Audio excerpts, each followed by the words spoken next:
Hello everyone and welcome back to the Bare Threads. This is another sewing video. So I've made a jumper sweater for my nephew. So this is the Waves and Wild Adventurer Raglan top, and there's a bunch of different options that they have.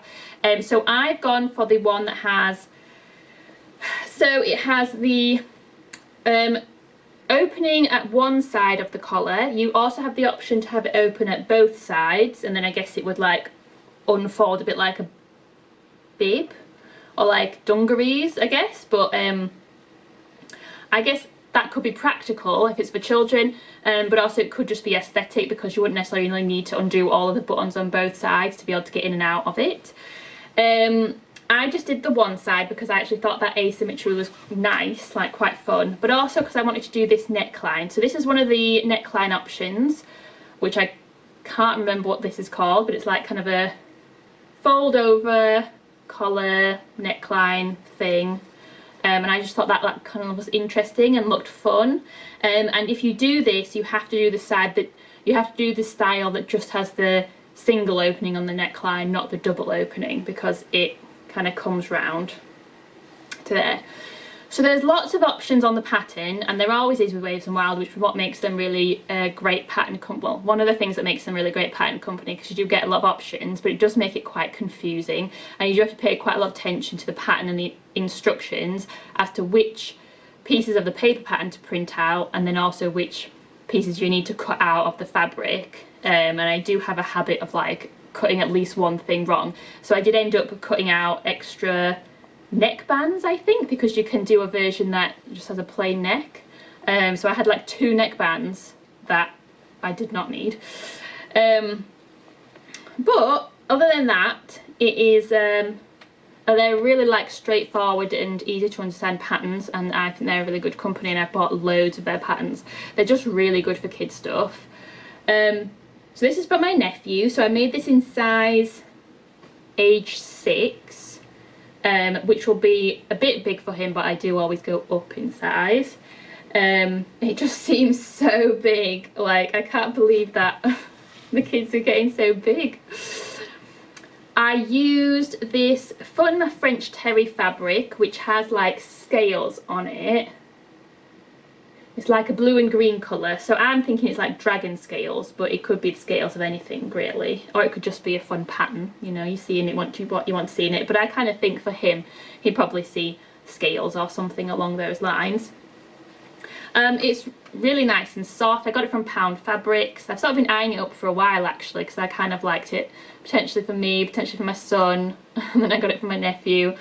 And yeah, it was, I got a metre, and that has been enough, and I've got a little bit left over, some scraps left over.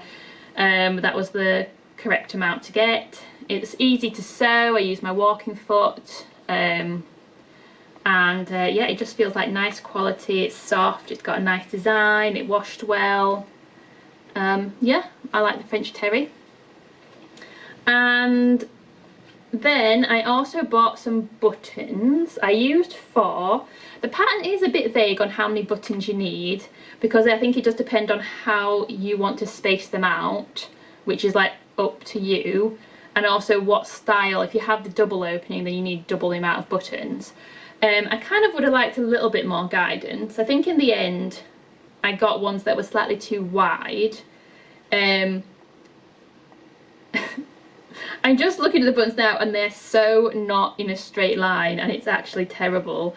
But I was quite good with my sewing of my buttonholes using my automatic buttonhole foot, but I just could not get them to be in a straight line, and I marked on where to sew it, and for some reason it just got away from me.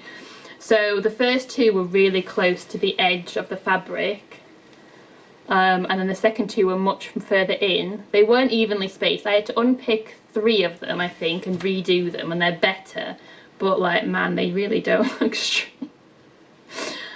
It's a shame because now it's done, and I've cut them open and I've sewn the buttons on. I can't change them now.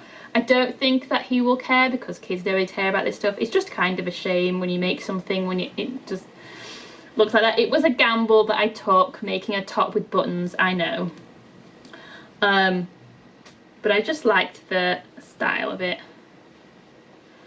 Anyway, I'm relatively pleased with the rest of the sewing.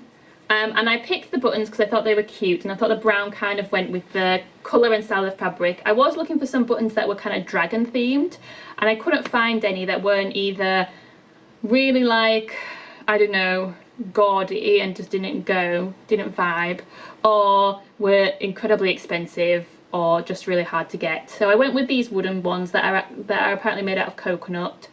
And they also, one side is this kind of dark brown with the light brown speckles, and one side has a rainbow and heart on it. Don't think it wants to focus. There we go. And they weren't too expensive. I found them on Etsy. I think they came from Poland, where everything seems to come from on Etsy.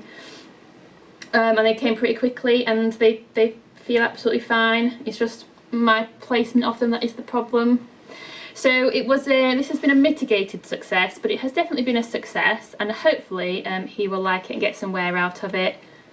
But I always think when you make stuff for kids, there's always a very good chance that they'll just not like it and refuse to wear it, and that's just, you have to accept that going in, and it's fine if he doesn't like it.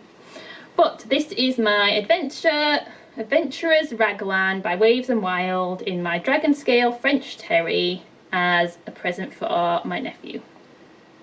So let me know what you think in the comments, and please give me a like and a subscribe.